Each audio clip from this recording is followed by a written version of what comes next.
Thanks for staying with us. This is Newsline. As I said earlier, we have a very special guest here today, Mr. C.Y. Leung, the Chief Executive-elect. Now, Mr. Leung, one last question on your legal structure before I move on, and that's this. You know, the Heung Yee Kuk, the New Territories Association, they have loads of illegal structures, and that's become a really hard issue because you need to tear them down.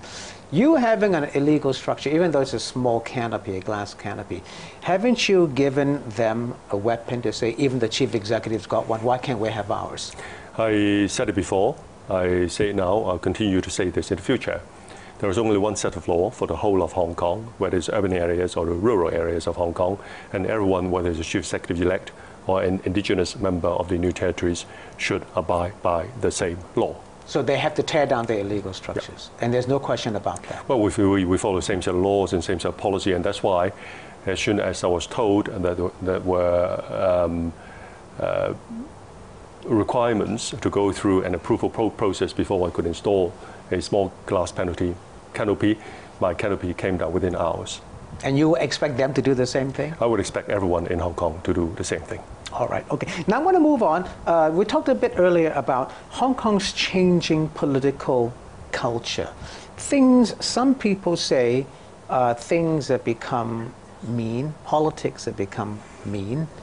Do you think we're going down a healthy path here, Mr. Leung, that our politics are evolving in such a way that we're putting an ever higher bar on leaders in Hong Kong? Like yourself, you know, you're not yet chief executive-elect. You couldn't get your restructure program passed. Suddenly, they found a little illegal structure at your home, and you had to tear it down right away. Are you happy with the way our politics are turning?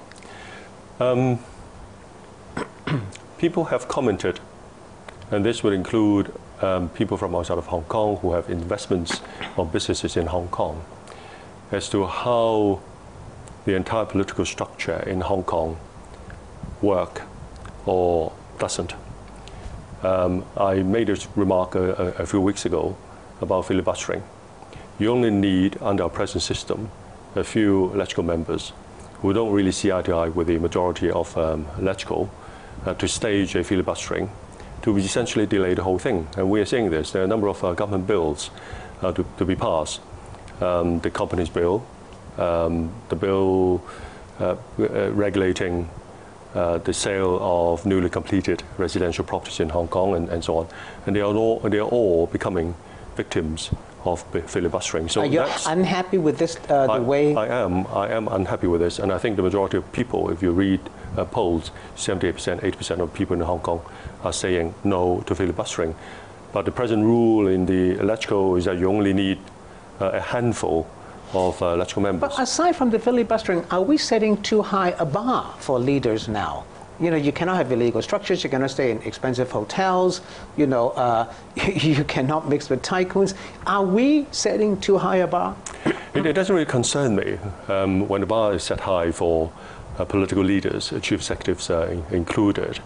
I don't mind, for example, staying in a normal hotel room or normal suite. I don't mind traveling by business class, even going long haul, so long as I can lie flat. I have made these public statements. I have no qualms about being told that your glass canopy is an unauthorized building structure and therefore should come down. No problem. I'm more concerned about Hong Kong losing speed as a result of the design of our political structure, and also the general working of our political system. So that's my major concern. But there's very little that I could do about it. As far as the relationship between the executive authorities, which is the Hong Kong government, and the Legislative Council is concerned, I shall do my very best to work with LegCo.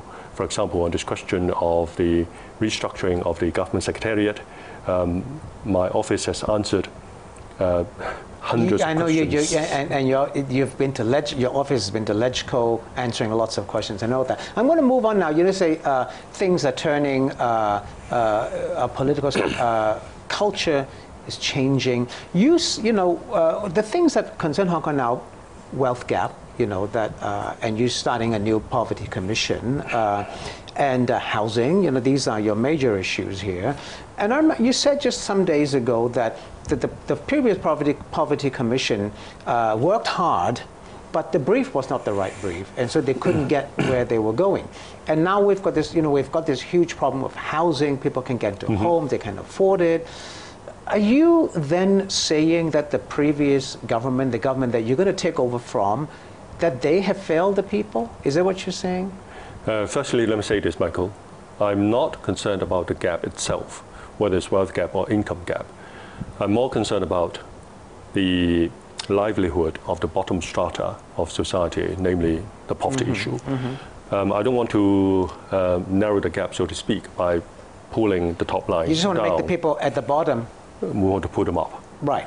But has the previous government, the one you're taking over from, failed the people that we have got these problems here now? Well, I sat down with many members of the now defunct Poverty Commission, and I'm going to restart and that start a new one. suggests that the previous government failed. I've sat down with members of previous Poverty Commission, and they've told me, and it's a wide consensus, that what's wrong with the previous commission was the terms of reference. While everyone's heart was there, the government, non-official members of the commission, the terms of reference didn't really give. So the government got it wrong? The previous government got it wrong? And that's why, this time round, instead of setting the commission and writing out the terms of reference, I'm setting the task force that leads to the formation of the commission. And one of the work of the task force is to define the ambit of the new commission. But you still haven't said, is it then that you consider that the previous government got it wrong? Well, I think the key thing is for us to learn from our experiences, whether the experiences were positive or negative. And so I'm going to make a new start, and I have appointed a task force of 5. They include people from the business sector, social welfare, and academia. Well, you know, one of the other things that I think got you in a bit of trouble over the past week or so was your no comment on the China dissident Li Wangyang, who was found dead. And you said that it was under one country, two systems. You could not, or didn't want to make comments on that. Your critics say that you're using one country, two systems to hide, using it as a shelter for not making comments on controversial issues. How can you then represent Hong Kong people? You said to me in our last interview that if push comes to shove, you will represent Hong Kong's interests to national leaders. Can you stand here today, sit here today, and say you will still do that? I'll still do that. Would you put our interests as a priority? I'll still do that. I've actually said publicly a few times, a few days ago, that I shall communicate and articulate the views of the Hong Kong people about things in other parts of the country. But I don't comment, much in the same way as my predecessors do not comment on incidents of this nature that happen in other parts of the country. Now, whether the most senior government official of a local government in the country, of which Hong Kong is one, should comment publicly on an incident of this nature that happened in another part of the country, whether this part is Hong Kong or another city or province in the country, whether we should do that, I think there's room for discussion. You think you should do it if there's room for discussion? No, I mean whether or not, as a matter of principle, particularly under one country, two systems, whether or not the most senior government official in one part of the country should comment on things. There's room for discussion on that. There's room for discussion on that. So you think that perhaps it could evolve and you could make comments on It's not the first time that we have to ask ourselves this question. As I said, Hong Kong SAR has been in place for 15 years. Previous chief executives and previous senior government officials do not comment publicly. But there's room for discussion. There's room for Just a couple more questions here very quickly. I've got 2 minutes left. Again, could you, as you said last time on the show, will you reassure the people that you would represent Hong Kong's interests, put Hong Kong's interests first, even if at times that may conflict with the mainland's interests? I will. That's my duty. And I think the central authorities expect me to do that too, to communicate the views of the Hong Kong people. And I should also add, vis-a-vis the question about Li Wangyang's death in Hunan,